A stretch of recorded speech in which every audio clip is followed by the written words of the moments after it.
ang kaganapan at ang pagtuturo ng mga utos ng Diyos. So bahagi yun, kaya karoon ng kontrobersiya sa panahon ni Jesus sapagkat may mga utos ang mga Hudyo na kung mapapansin po natin ay mga naidagdag na mula doon sa 10 utos na ibinigay ni Moises. Kaya napakahalaga yung pagninilay ng mga batas na ipinamamanhid. Katulad po halimbawa, unahin muna natin yung pagtupad at kaganapan ng mga turo, mga batas ng lumang tipan kay Heso Kristo. Katulad na lang po halimbawa ng yung pagkain na mga ipinagbabawal sa lumang tipan. Siguro alam niyo na yung halimbawa ko ay yung baboy, yung kambing, pero kung minsan hindi natin alam natin, may mga halaman at may mga budil na ipinagbabawal. Katulad halimbawa ng alin, mani, bawal yun sa lumang tipan. Bahagi yun. Bakit? Kasi nahahati. Lahat doon ng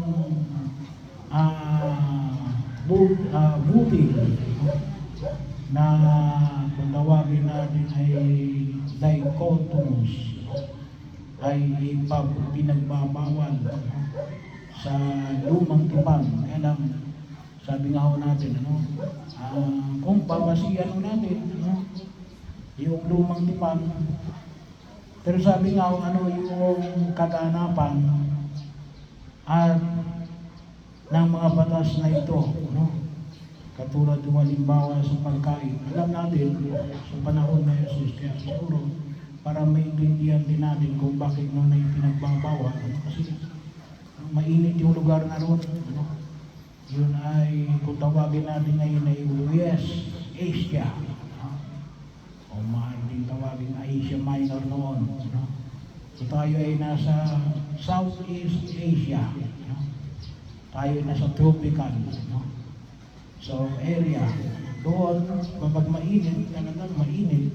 Kapag malamig, mayroong talagang malamig.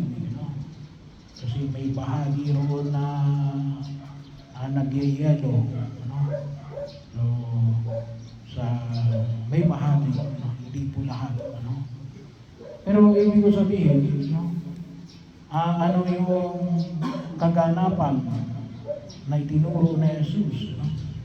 Kasi sa kaisipan lang, kasi yung baboy, kahit na yung karne, may mga kung tawagin natin yung mainit yan sa katawan. Kaya nga sa Baguio, gustong-gusto nila yung aso. Bakit? Mainit sa katawan yun kambing. So, bahagi yun.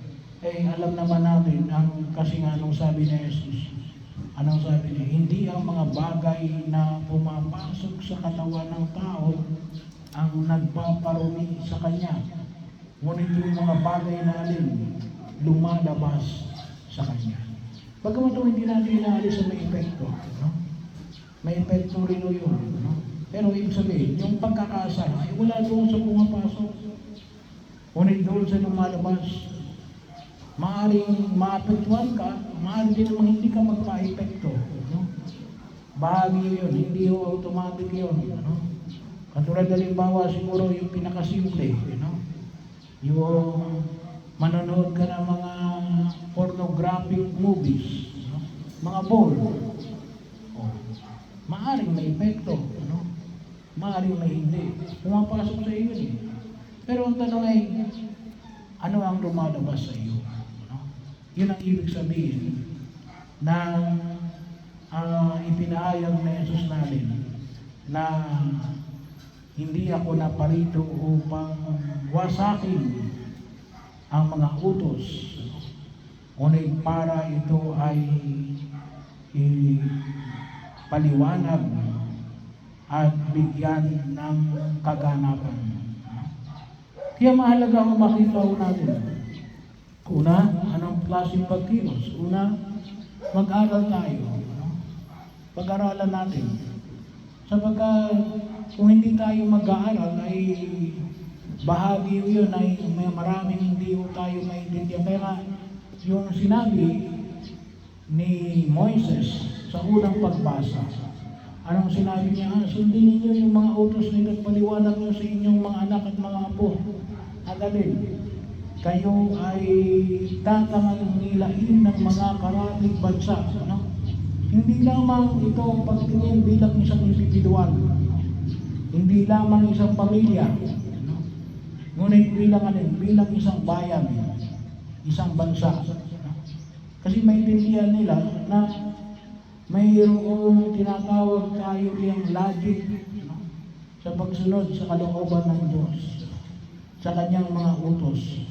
Kasi yun ay naging pamantayan ng utos ay hindi lamang sapagkat ito yung aking opinyon. Hindi. Doon ipinalalabas yung karunungan ng Diyos sa mga nabanggit na mga utos. Kaya napakahalaga kung tayo ay magnilay, mag-aral, patuloy na mag-aaral sa mga utos ng Diyos. Kasi kung hindi natin pag-aaralan yan, hindi natin maiintindihan yung nabanggit na pagkilos. Na kung saan ay nawa ay makita natin na alin, napakaakala natin ay hindi nakaka-epekto. Katulad na lang halimbawa, yung binibigyan na palagi natin ng pansin, yung mga pamahiin. Ay, hindi ko sinasabi ang gawa ng utos ko. Yun ay nasa utos ng simbahan.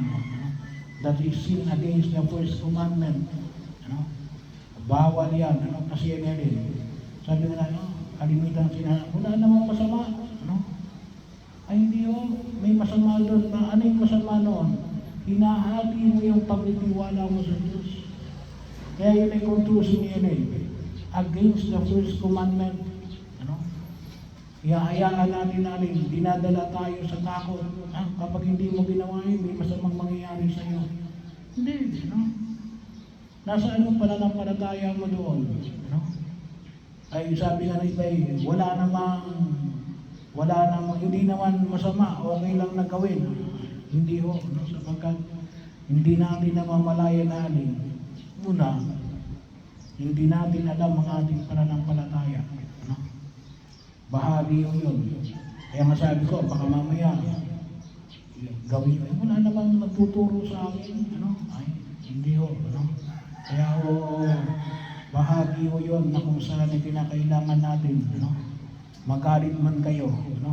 Yun ay ituturo natin. Bakit?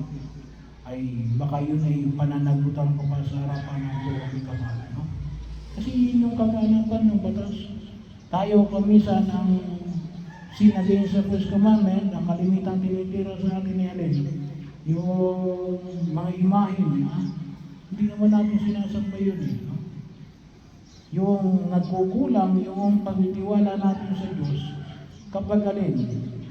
kapag pinaniwalaan natin yung yung mga pamahiin. Kasi,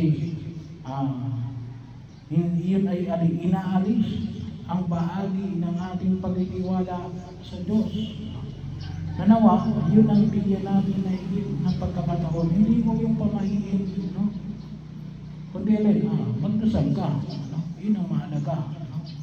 Magdasal ka. Pagkakataon na kung saan ay makita po natin na nawala roon. Sabi nga, isang klaseng example kayo yung pagpuputol ng rosaryo, which is kung tutubusin ay talagang maliwanag na hindi tumutugon sa pamantayan ng ating pananampalataya. Pero yun yung makita ko natin. May wisdom doon. Kaya kinakailangan natin ng patuloy na pagninilay at pag-aaral. Hindi lang po ito opinion. Kasi ang pinag-uusapan natin dito yan, batas. Batas ng Diyos. Na kung utusin naman ay lahat yan nakabase saan? Sa 10 utos ng Diyos. Kaya lang pwede natin basahin. Ay, magbasa tayo ng banal na kasulatan. Basahin natin yung kasisimo ng Simbahang Katolika. Catechism of the Catholic Church. Bahagi rin ng patuloy nating pag-aaral kung tuusin, kung kakayanin pa natin yung mga dokumento ng simbahan, yung pong may Tagalog yung Catechism of the Catholic Church, yung Katisismo ng Katolikong Pilipino. Nasa internet din yan. Kahit na sabihin natin na wala kayong libro, o kundi kaya, kung kaya ninyo, bumili kayo ng libro. Ngayon, napakadali na lang. May Lazada na, may Shopee na. So, bahagi yun ng pag-inilay na kinakailangan nating pagtibayin. Kasi nandun sa mga utos, yung pamandayan ng ating pagkilos, kung ano yung nararapat at kung ano yung hindi.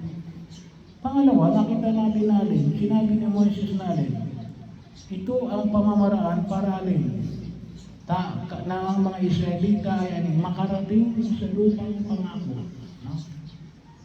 So bahagi o yun na kung saan makita nyo. Kasi kung hindi, anong mangyayari? Lilipulin sila ng kanilang mga kalaban.